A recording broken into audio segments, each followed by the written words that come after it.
Hi everyone! Thank you so much for being here tonight. For the ones of you who don't know me yet, my name is Zucconi. I'm a lecturer in artificial intelligence and a science communicator. And if this is the first time you're watching this, if this is the first time you're joining this, well, welcome to Gamedev Graveyard. Now, this is the place where we talk about failed projects and games that never made it. And usually for the past few episodes, I've been showing my games. So games that I failed, or games that I never managed to finish, or projects that, in a way, I never managed to finish. Last time, also, we had a guest, and this is something that I hope I will be able to do more often, bringing guests and people that can show something, can spice up these a bit. Tonight I want to try to do something a bit different again, and hopefully showing you some of the games that, some of the best games that basically have never been released. And my original plan was to do this for showing 10 or 15 of them at the same time and on the same live. But I I think that probably was not going to be the most successful way to do that. And I think that the reason is quite simple. There is so much to talk about each single game that didn't make it that I think that showing in like 7, 8, 9, 10 of them in a single day probably wasn't the best idea to do proper justice to all of them. And I think that this idea of showing games that really have not been released yet and this sort of score of them is something that probably came up to me last week when we were having a chat with Federico Fascia, who was my guest last week. And I think that I said something that some of you had some comments about. I said something like, the best games I ever played is games that have never been released.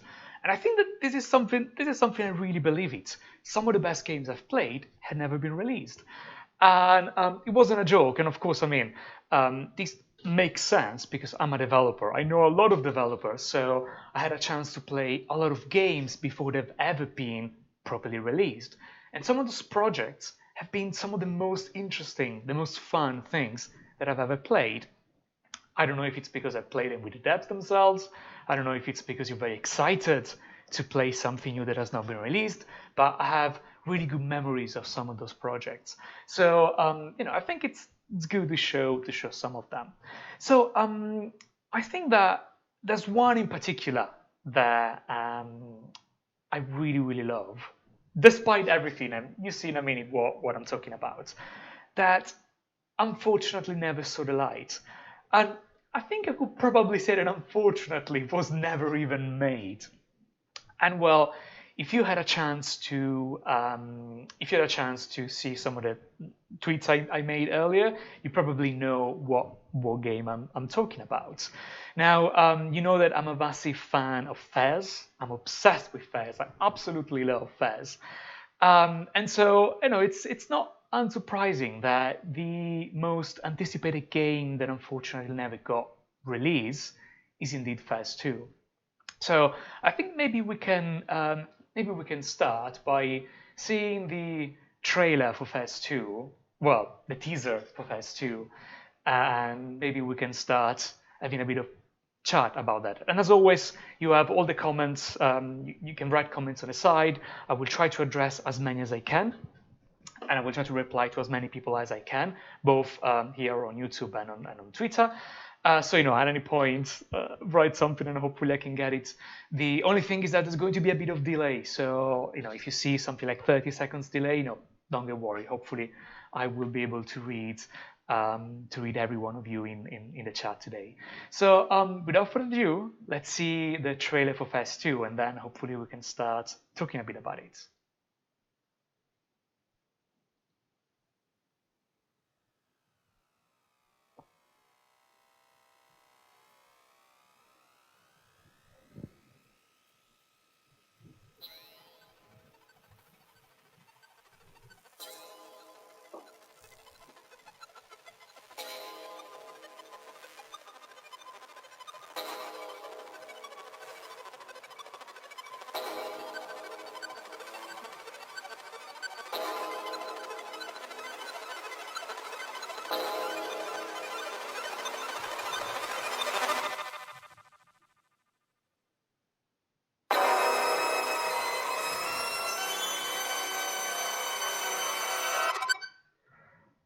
Whoa.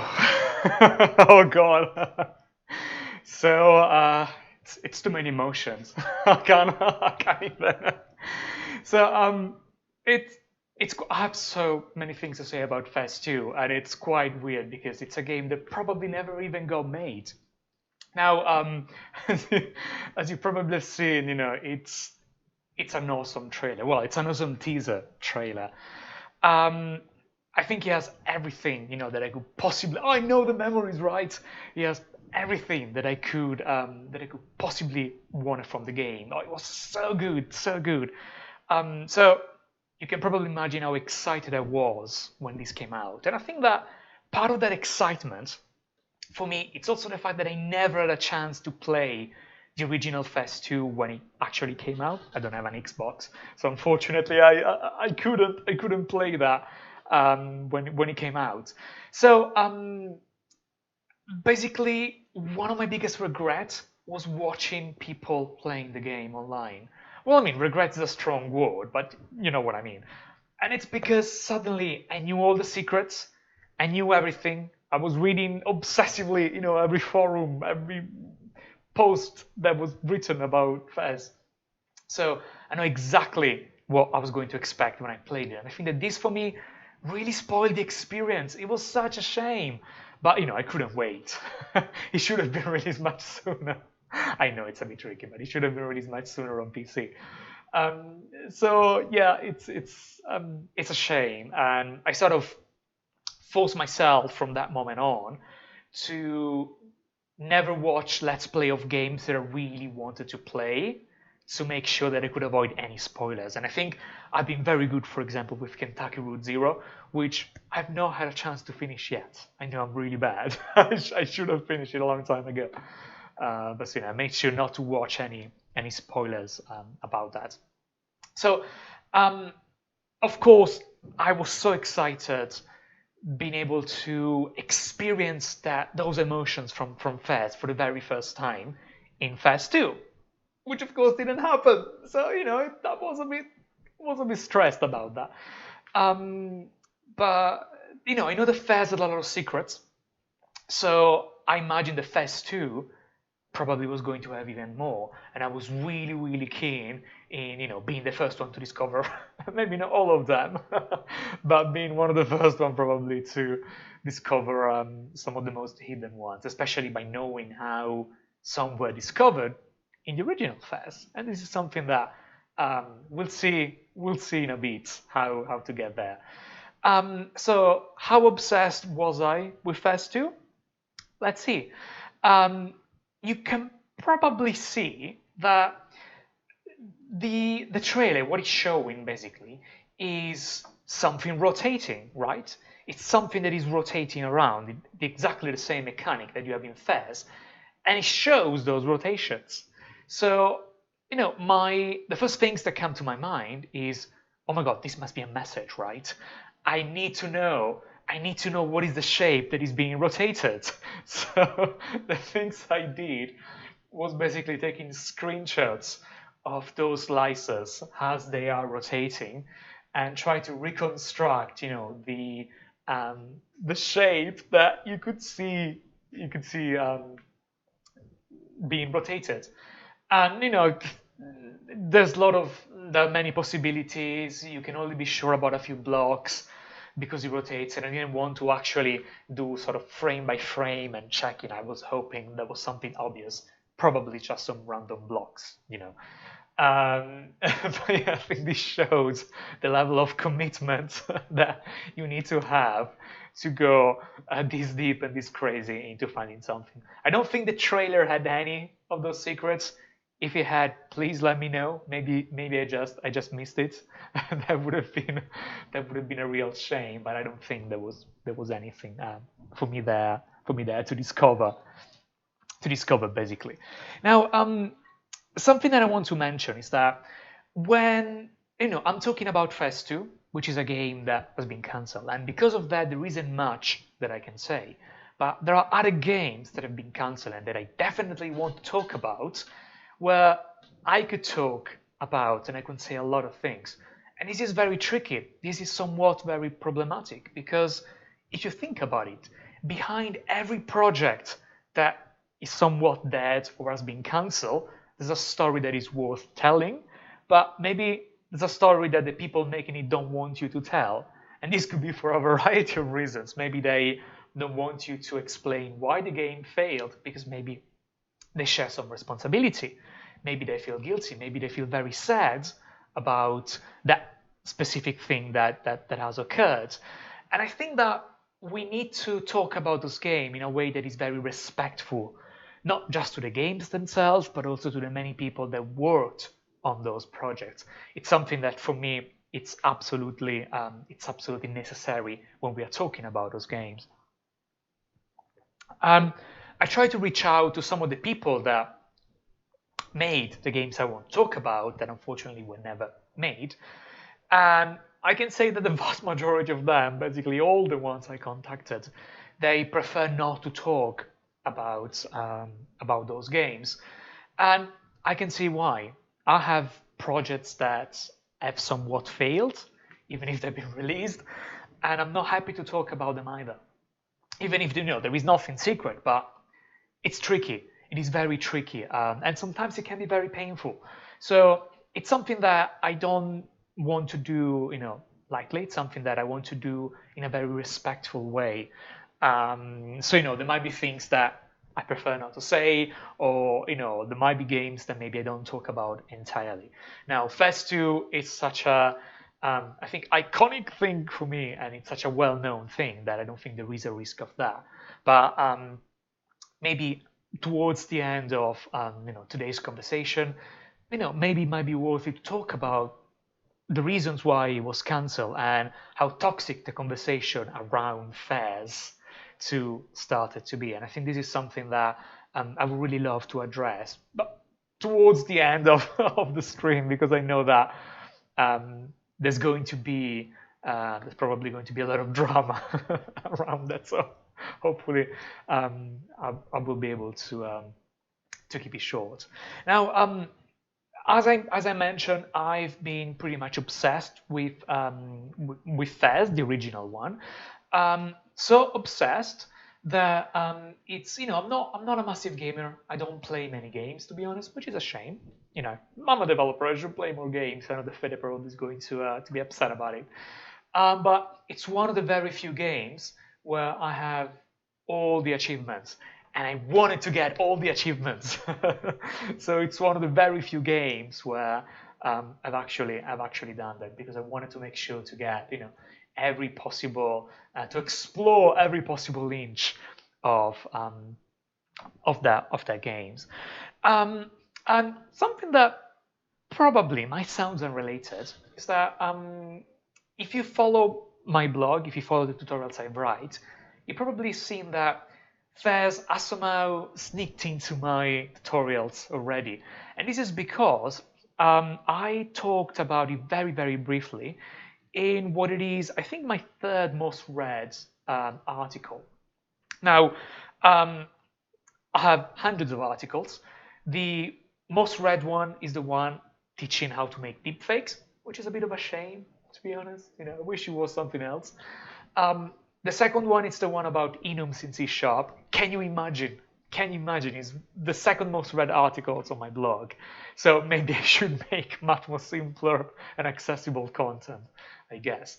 And the third one is actually a practical tutorial to hack and protect Unity games, which shows how you can decompile or hack Unity games, and of course, how to protect them. And I think that those two things go hand in hand, because if you don't know how to break a game, well, you don't even know how to fix it, I guess. So for me, it was important to show how to hack games. Also, it's very fun to be able to show how to make games that are much more sturdy and hopefully are less,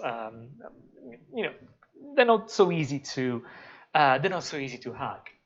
And I show that hacking games have many purposes. People do it for a variety of reasons, but sometimes it is done to discover secrets in games.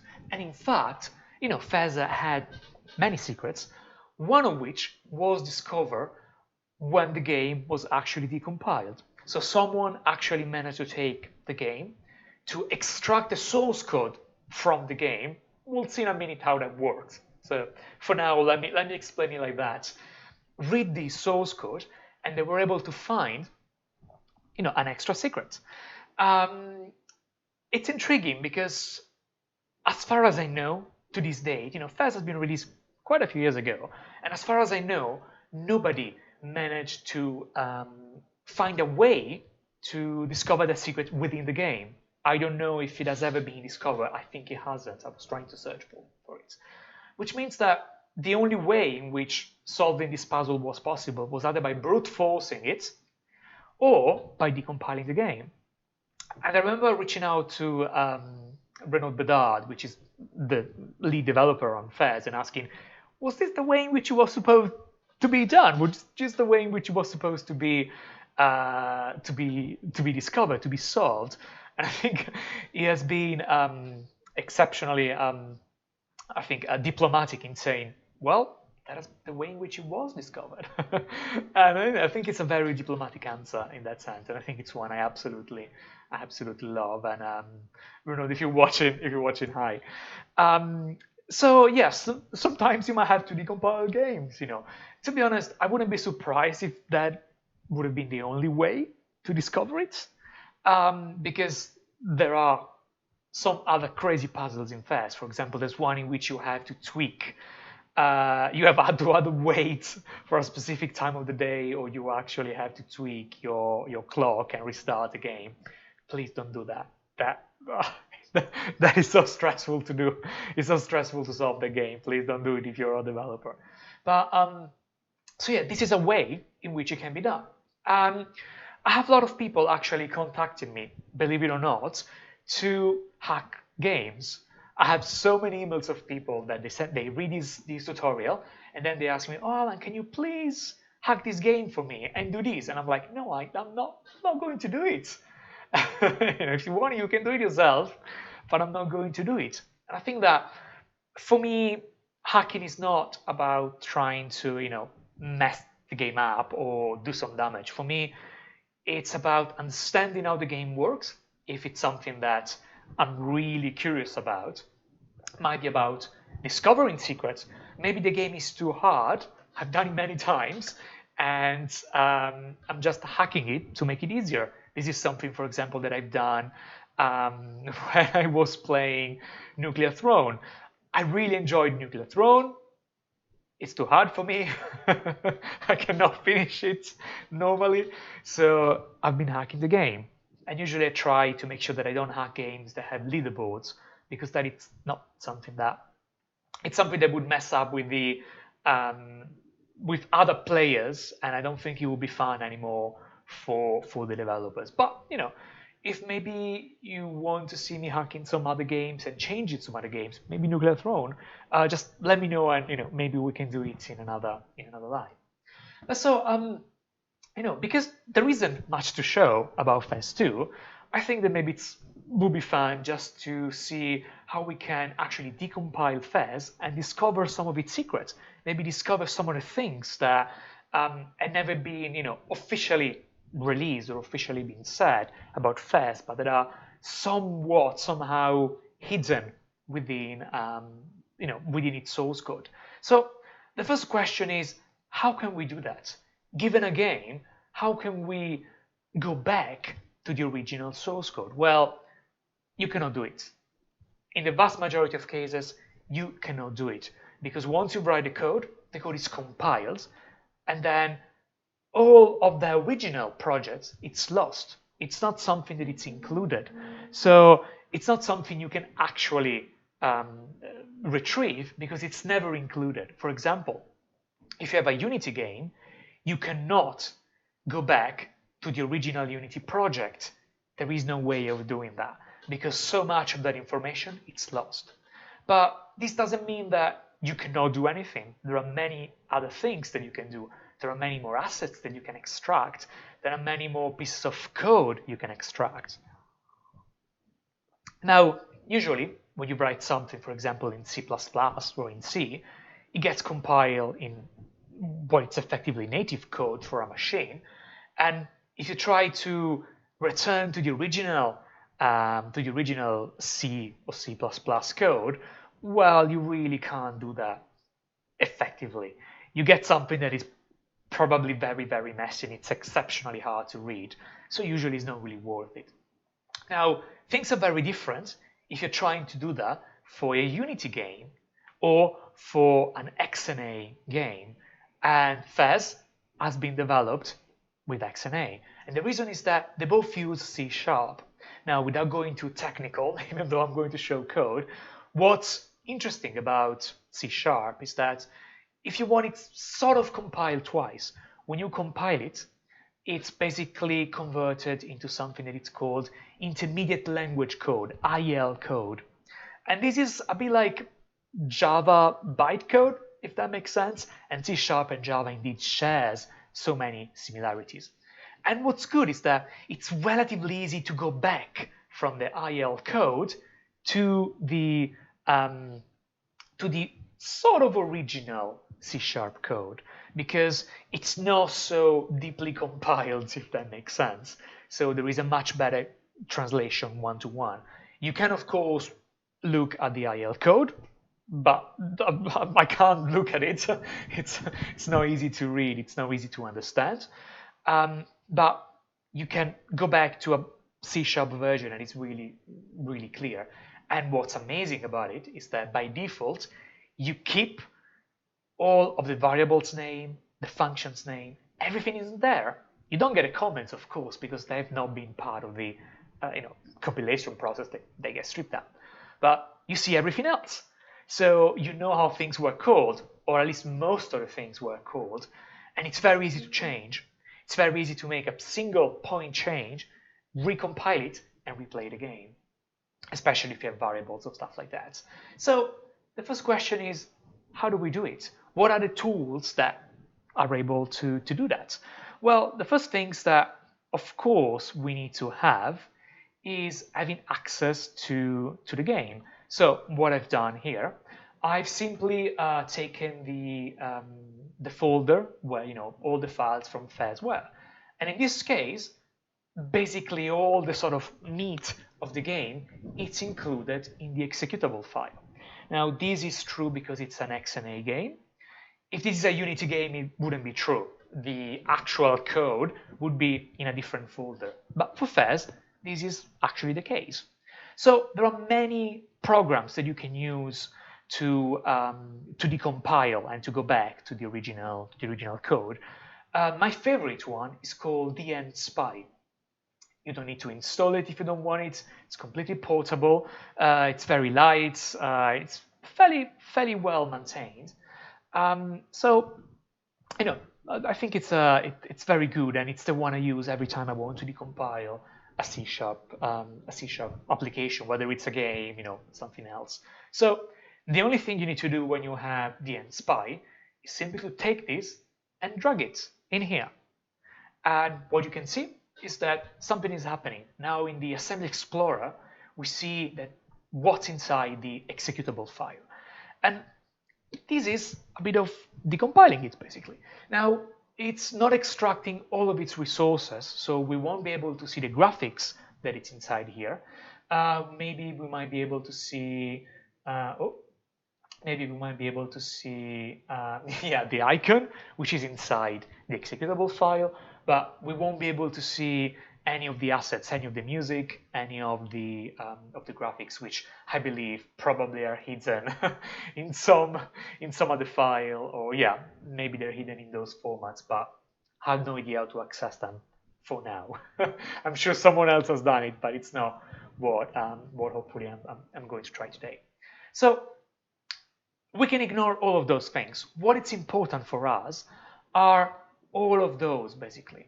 Now those are this is all the code that it's inside. This is all the C# code that was decompiled. The DNSpy took the IL code, it revert back to the C# code, or to the closest version of the C# code that they could reconstruct, and we can access the individual classes and we can navigate them as if this was any instance of sort of Visual Studio or Rider. You can see all the packages here, and you can also see all the other libraries that have been used, like FNA, the one for Steam, because this game has Steam integration, the FEZ engine, which probably is the one that's allowed to do all the rotation, and some system stuff to being able to debug it. And then you have all the main classes, the main packages that we use to make the game. And the majority of the code, at least the one that we're interested on, it's in FEZ game components. Now, this changes from game to game, depending on which packages they've been used. So don't expect these to be here every time. But basically, what you can do is simply opening any of those, and you can see that this is actual. Can I make it bigger? Yes. This is actual C# code that has been reconstructed from the file. And it's fairly readable. One thing that it's a bit unfortunate is that because this is not the original game, the original source code, I cannot just start typing and change it and recompiling it. That's not how it works. Each line actually comes from the original. Let's see if I can find it. Comes from, it's a conversion from an original IL code. So this is the actual code, the actual IL code that was extracted. So I can change this as much as I want. I cannot change the C# code as much as I want, because if I recompile it, it will look completely different. So all the changes I can make, I can actually make only on the IL code. And trust me, it's not something I'm very keen on doing, which is a bit of a shame. But if you're looking deeper into this, it is definitely something that you can do. Now, how do we start approaching this if you want to discover something in the game? Well, one thing is simply to look at the classes and see if there is anything that it's interesting. Or, you can also just do a search, and you can find for the specific name of a room or the specific name of a puzzle and see if that appears. Now, the final secret in FEZ, or at least the complicated one, the one that people have discovered, is actually this one. Now, there is a room in FEZ where there's this weird heart that is rotating, and if you want to basically find an extra hidden cube, you just have to select this red cube, rotating in a specific way, then open the blue cube, rotate it in a specific way, and this will unlock the secrets. And you can hear the sound. Remember the sound we will see in the code. And then something happened, an animation is triggered, and you get the game restarting, and this is how you discover basically this secret. Now, how do we get to find this? Well, this is a heart room, so maybe you can start by searching heart or hidden cube inside the code and see if at any point you can find it. Now, someone has done it. I've done it already, and the pieces of the classes that contains the code is actually called menu cube, and this makes sense because we need to do this combination within the menu cube, basically the menu that looks like a cube. So it makes sense that we could start looking at this class. We have all the methods, we have all the stuff, and if we look down, we see that there are a couple of arrays that contains combination of codes, combination of key presses, and spin left, right, left, right. This really looks like one of those things that you would actually do in FEZ, start to spin stuff until you, until something happens. If you play the game, you know that this is a mechanic that it's pretty common. So having those arrays of key inputs left and right is pretty suspicious. it should start, just make you think, there is something happening. So one thing I could do is trying to see where this is being used. So I can literally search. See if I can do it like this, and see, for example, if I'm hoping something different, and I can see if I can find these. Yes, first one. I can see that now these things has been, it's somehow referred to in something that is called Temple of Love. We have a room with a heart, so maybe this is what's going on here.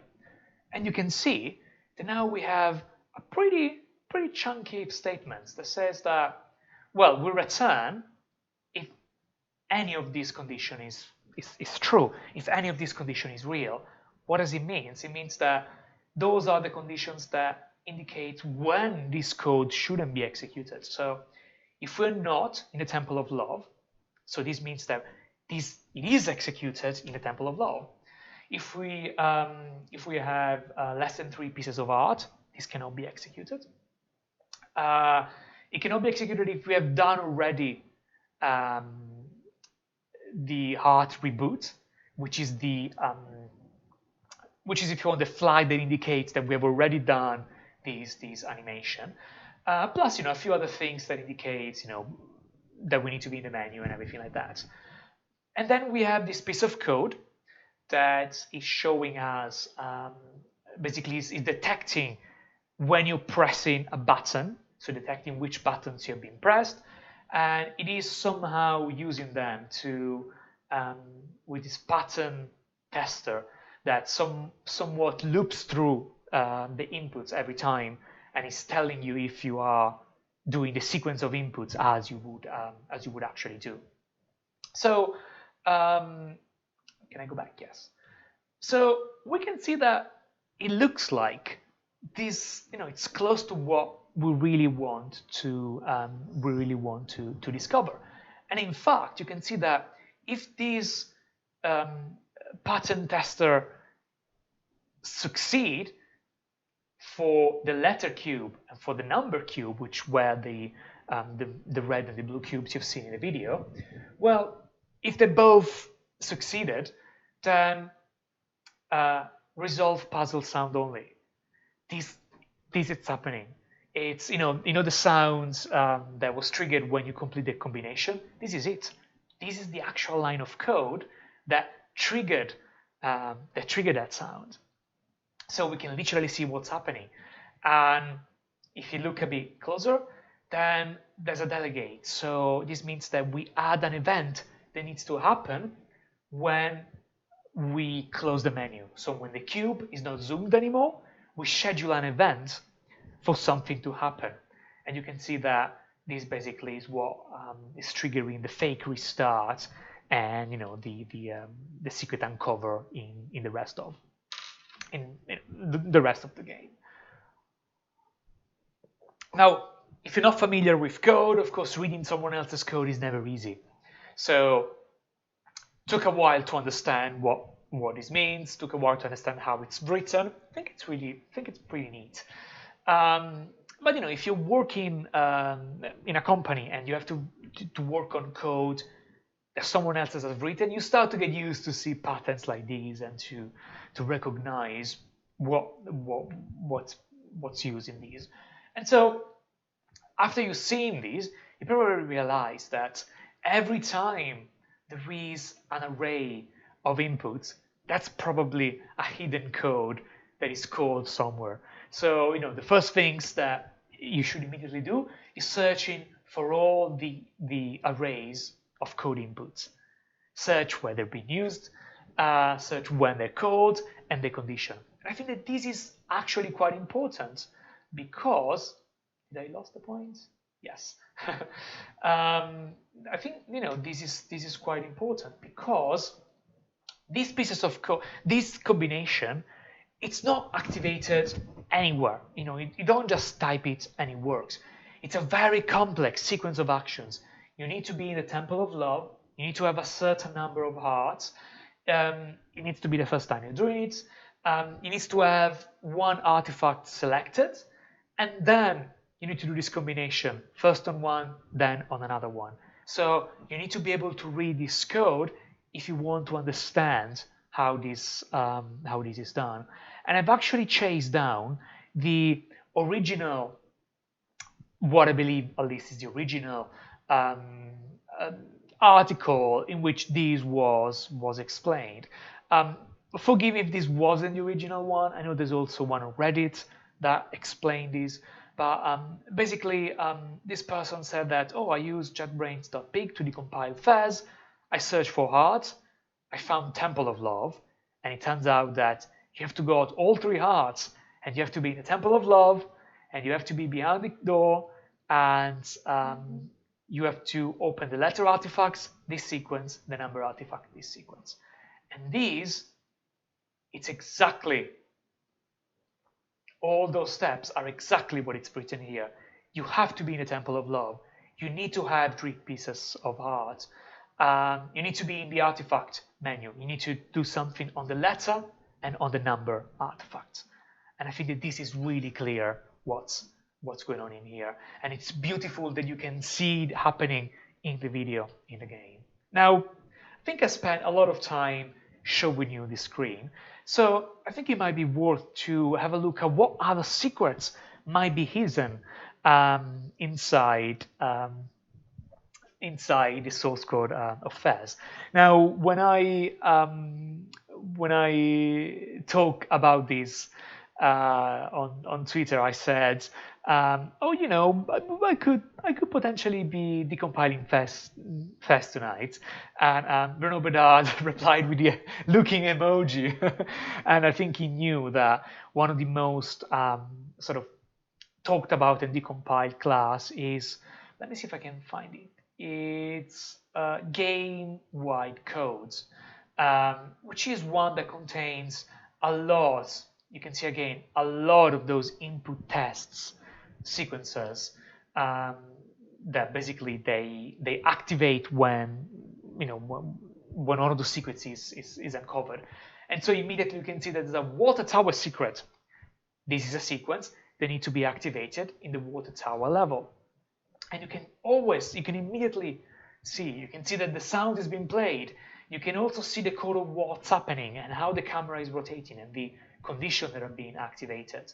So, you know, it's fairly easy to see all those sequences and, you know, in which room they need to be activated. So it's really, really easy to read what's going on in codes like these. And if there is a game that, you know, you believe might have secrets you have not uncovered, this is a really good way to do it. This is picking inside code like this, it is a very interesting way of doing it. And there is yet something else, something additional that you can uncover when you decompile the game, which is finding the names of stuff. A lot of the time, you don't have a chance to know how things are called in a game, and I think that this is really a shame. But sometimes you can if you decompile the code. Now let me see if I can find. There was another class that was pretty interesting to see. Name of God puzzle host. Yes. Now there's a puzzle in FEZ in which you have a series of cubes and you have to rearrange them to spell a name. And it's a pretty evil puzzle because, you know, there are a couple of hints in the game, but I wouldn't be able to say that it's hints that that for me would have been enough to discover what's going on. Now let me see if I can find an image. So basically what you had to do was to rearrange those cubes to spell the word Metatron. There were some hints in the game about this, but I think it was a pretty challenging puzzle.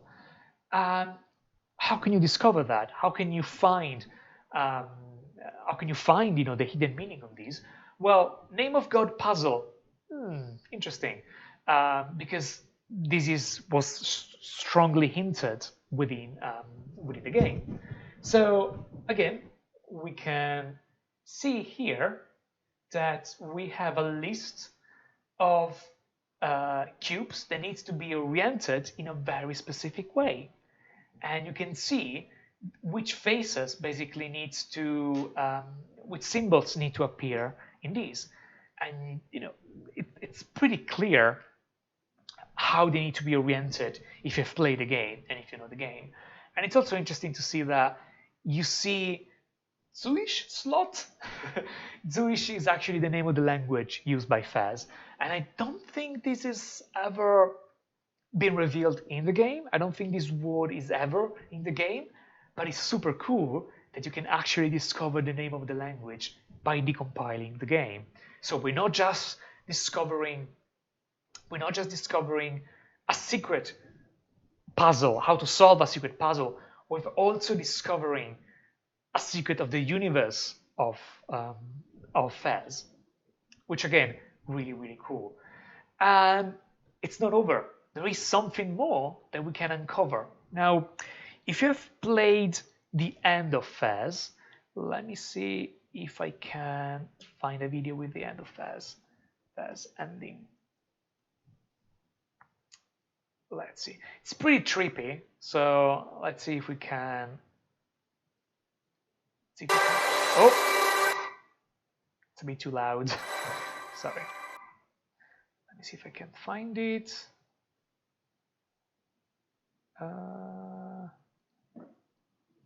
Yes.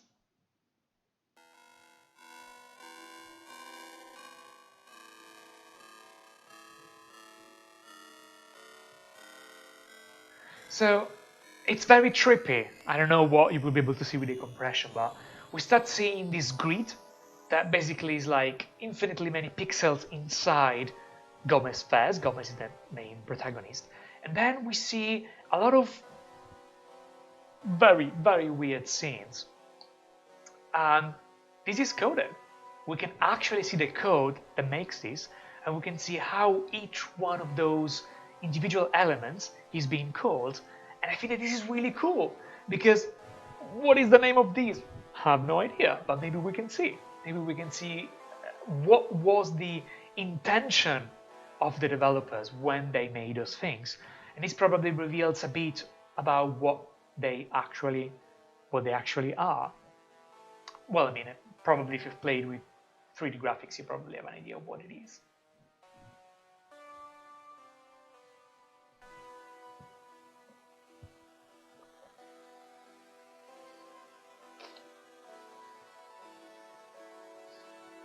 Oh, it's beautiful. It's absolutely beautiful. And yeah, I think it's very hard to appreciate these on YouTube if you haven't played it, because the compression is terrible. There is so much stuff moving in the same scene.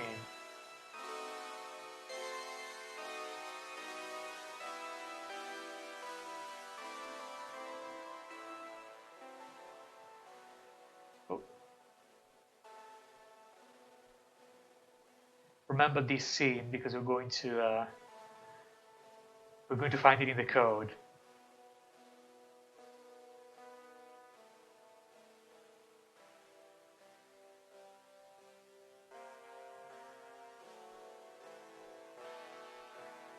Nice.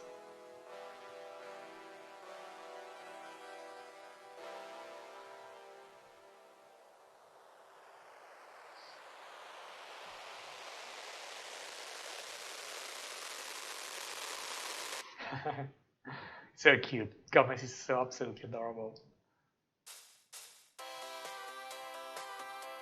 So yeah, let's see if we can find this. Let's see if we can find all those little elements inside the game. Now I save the thing. Yes, this is called the cutscene from FEZ. It's coded in a file called end cutscene 32. Yes. Now there are two different endings. One if you have 32 cubes. One if you have all 64 of the cubes. The one you've seen here is only the 32 one, which is already trippy enough. we can find in here a lot of names for things that, where is it? Yes. So we can see all the stages that we're going through. We're going through a pixelizer, we're going through a FEZ grid, a fractal, axis DNA, tetraordinal ooze, whatever that is, vibrating membrane, and a drum solo. Now I think it's pretty easy to see that this is drum solo. This is drum solo. Now if you go back, what was the one before that? Let's see. Vibrating membrane. Now I suspect this is vibrating membrane. Pretty reasonable assumption that that's how it was supposed to be called. And tetraordinal ooze, I believe, I'm not sure if maybe it's this one? A sort of ooze maybe as a soup of those shapes? Could be, I don't know. I haven't delved that deep in the code to confirm this. I think I could spend way too much time on these, but it's quite interesting. What else we have? We have Axis DNA, which at one point we have one axis. I believe it's this one, and these, if you've played 3D modeling, that those are the X, Y, and Z axis. And because FEZ plays so much in 3D, makes sense that it plays a role, and that these axes actually becomes a strand of DNA. Double helix sort of things, which is zoomed in. So pretty confident this is axis DNA. Then we have the fractal scene, which, well, this looks like a fractal to me. Something that is self-repeating endlessly, one inside the other. And we have the FEZ grid, which is the grid that comes out of the FEZ Gomez hat. Very nice. And then we have the pixelizer. The game, in fact, gets pixelated progressively more and more before the ending. So yeah, we can see stage by stage, and we can actually see what they were. Now we know that this is an axis DNA, and we can see helix mesh, we can see all the names of the things that we're supposed to call. And I think that this, to me, really unravel an extra layer in the understanding of FEZ. A lot of people think, oh, it doesn't make sense, it's just random scenes. Maybe not. Maybe there are random scenes. Maybe there's a pretty neat explanation for one of those scenes you see. They look weird because you don't know what they are, but I think once you can understand, once you have a chance to understand those names, maybe you sort of get what it could actually be. And I think that this is really cool. This is a really cool way to get to understand a bit better what's inside a game, what's inside the mind of the developers. And to me, this is as close as you can get to really understanding the original intention. This, to me, it's a bit, having an X-ray at a painting and watching failed strokes and things that have been removed or painted over in a painting, but this is done in a game. And I understand that a lot of developers are probably not very happy about people doing this for a variety of reasons. Maybe breaks their original understanding of how the original vision of how the game was supposed to be played. Maybe you're not supposed to see those things. Maybe those don't have the original names that they were supposed to have. I remember decompiling Starseed Pilgrim, I think it was called like that. It's a game that went quite popular a few years ago. Very weird game, very abstract, very hermetic, in its meaning, in the things that he was telling.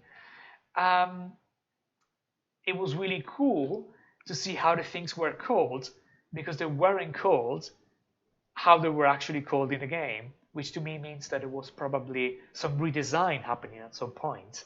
So it's really cool to see evidence of these when you read someone else's code. I think this is super cool.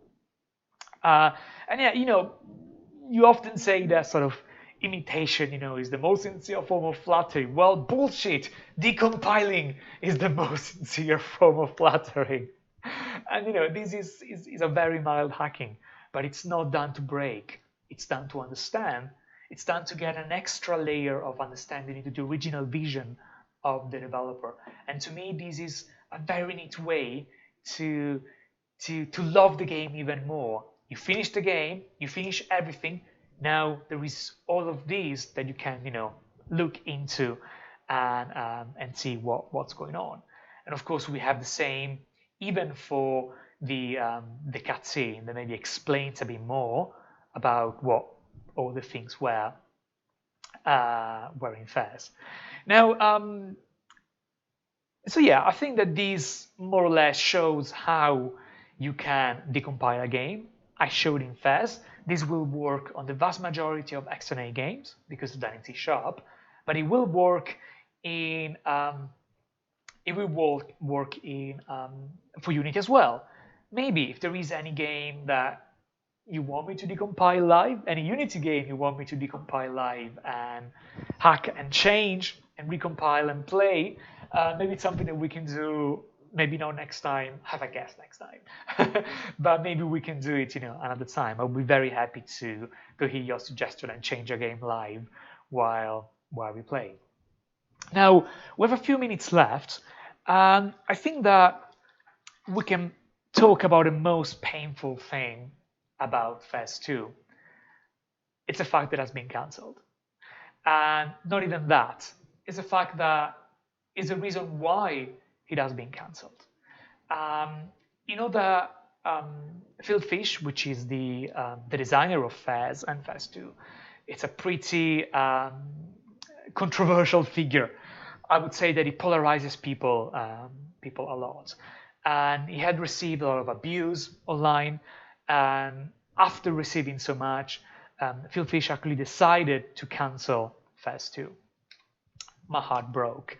And this was announced by Polytron, which is the company that produced the game, that developed the game. And with a heavy heart, we announced that FEZ2 has been cancelled and is no longer in development. We apologize for the disappointment. And there's even some, I think, negativity. Oh, sorry. There's even some negativity within the replies, I guess. And I think the Phil Fish got the worst of the attack. And this is something that makes me really, really sad for a variety of reasons. Now, as a player, this is a game I will never be able to play. I'm pretty upset about it because, as you can see, it's something I love.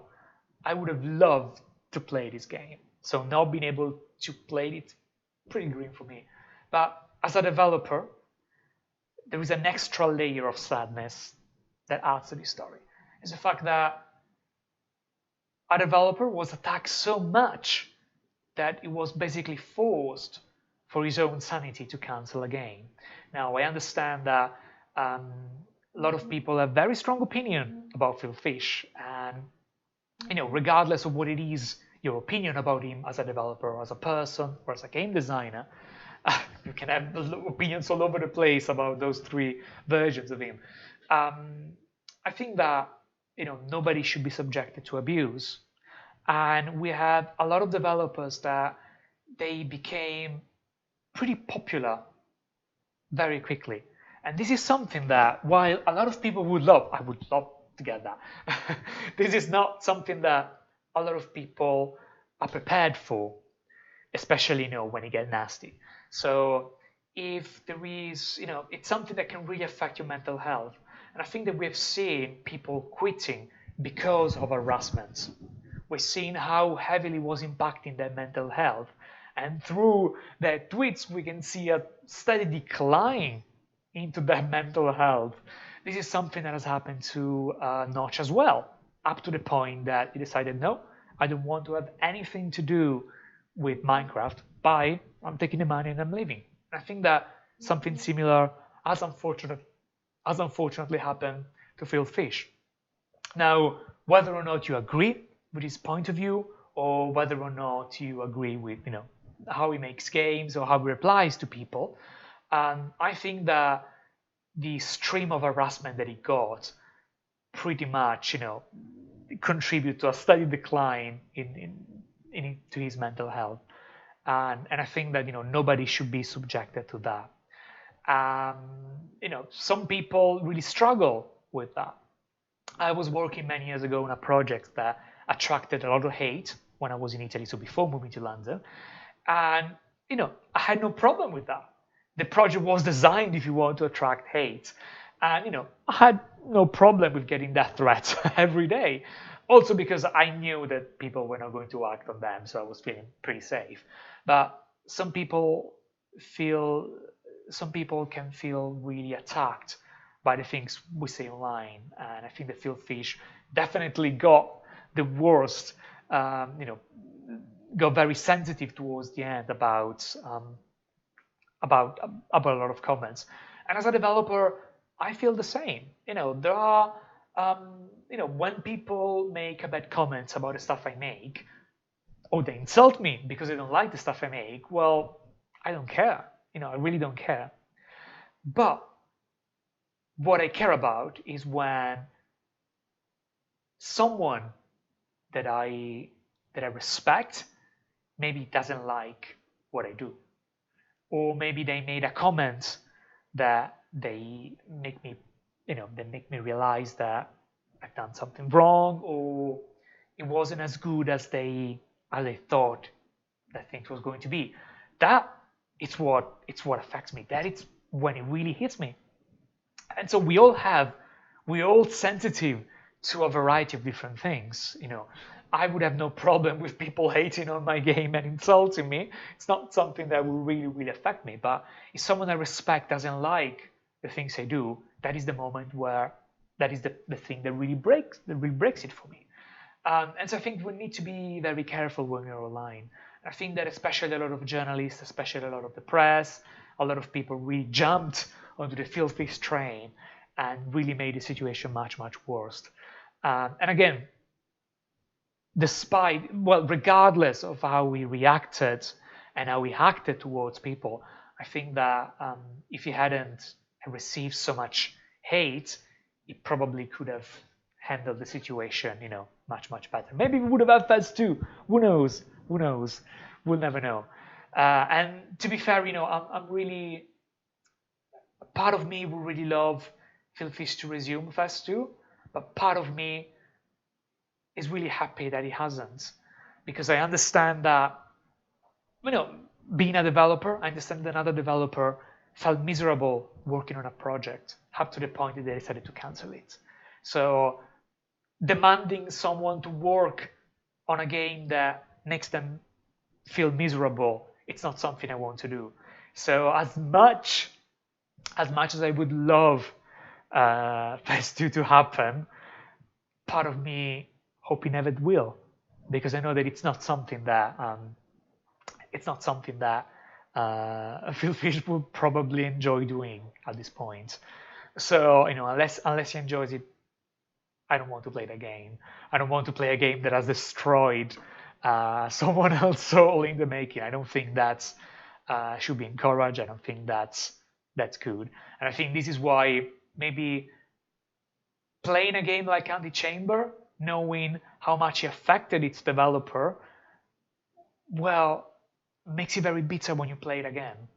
It's not the same. I cannot play Antichamber anymore without understanding the thing that its developer has gone through. And I think that with FEZ2 will probably be the same. So it's a pretty tricky situation. Now, I know that this was a bit unusual. This show is changing shape every time I'm doing it, and I think it's it's good because it gives me the freedom to explore different things. I can anticipate you that next week we will have a guest that works on tutorials as well. And I think that I make tutorials. I'm pretty interested in seeing what conversation, what could arise in the conversation. So any questions you might have, I will be happy to answer with the guest. And yeah, I know that probably showing code has had most of you leaving. But if there's any question that you want to ask me about FEZ, about the code, about the show, I would be very happy to answer it. Now, what I can say in the meantime is that please be good to developers. I know that it doesn't, it's something that we shouldn't say, but I think it's really important. Developers get harassed for a variety of reasons, often because you don't like the games that they made. Well, maybe it's not the game for you then. Don't insult them, if it's not the game you like, or if you can't play it. Sometimes people are disappointed. They don't expect the game that they see it's not what they expected, and just lash out on the developers. Making a game is a pretty challenging thing to do. Please don't add the extra challenge of having to deal with harassment. I think this is not something that we should do. Now, Evgeny Vrublevsky, probably I pronounced your name horrendously bad. Apologies for that. So he said that's good that the code is not obfuscated. Yes, it's very good. It's, to be honest, don't waste time obfuscating your code. Like, I don't think it's worth it. And hopefully give me the chance. You also give me the chance to be able to play with it, which is something I wouldn't be able to do if your code was obfuscated. I feel that a lot of people feel a lot of messages I get are like, oh my God, I'm worried that people will steal my code and my assets and do something with my code. And I'm like, don't be. It's way quicker and easier to just recode the game from scratch most of the time. So most of the time it's not worth it. It's not worth it to obfuscate the game. But yeah, if there are no more questions, I think that we can stop here for tonight. So thank you so much for being here. I know it was a bit different from the usual, but I hope you enjoy the variety. Maybe we can keep doing something different every time. I wouldn't mind that. I have a few more projects that I've done that I'm really happy to show. To remain with the theme of FEZ, I made an extension for Unity that allows people to build game in 4 dimensions. Maybe that is something that could be worth showing. You're welcome. So yeah, that's something else I will be keen to show, but I need some time to rescue it to see if I can resume it and make it work again. It's quite tricky to see if stuff works in 4 dimensions. It's not the easiest of tasks. But yeah, what can I say? Thank you so much for being here tonight and keeping me company. I hope you enjoy the show, and I really hope that I can see you next week, hopefully with a guest, hopefully with a few more questions. Thank you so much. Have a nice evening.